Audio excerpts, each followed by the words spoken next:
আজ হারাগাছ থানাধীন মিনাজবাজার বান্দেরপাড় এলাকা থেকে আমাদের একটি চৌকস টিম 4 জন ব্যক্তিকে গ্রেফতার করেন।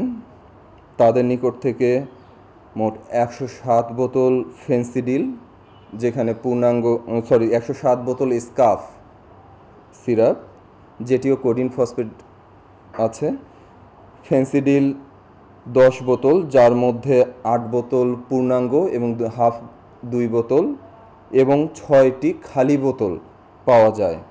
এবং তাদের নিকট থেকে 3,728 টাকা আমাদের টিম উদ্ধার করে এবং উদ্ধারকালীন ওই বাড়ি থেকে আমরা একটি দেশীয় অস্ত্র উদ্ধার করেছি, যা ইতিমধ্যে আপনারা দেখেছেন। আসলে আমরা যে 4 জনকে গ্রেফতার করেছি তাদেরকে একই জায়গায় একই সাথে পেয়েছিলাম এবং হাতে নাতে গ্রেফতার করেছি। আর এদের মধ্যে মেহেদি হাসান লাভলু নামে যাকে আমরা গ্রেফতার করেছি, তার নামে গত বছরের 2023 সালে একটি মারামারির মামলা আছে এবং এছাড়াও তার বিরুদ্ধে 2024 সালেও মাদক মামলা আছে।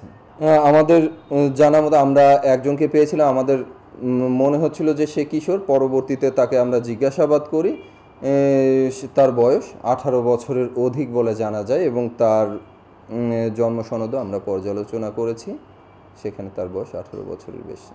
বান্ডেল থাকলে প্রতি সেনমানিতে টাকা বাঁচবে। বিকাশ সেনমানি বান্ডেল কিনে জিতুন প্রতি লেনদেনে।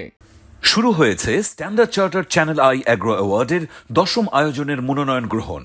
এবার নতুন ক্যাটাগরি বছরের সেরা ছাদ কৃষক সহ মোট 13টি ক্যাটাগরিতে পুরস্কার প্রদান করা হবে। মনোনয়ন গ্রহণ চলবে আগামী 15 জুলাই 2025 তারিখ পর্যন্ত।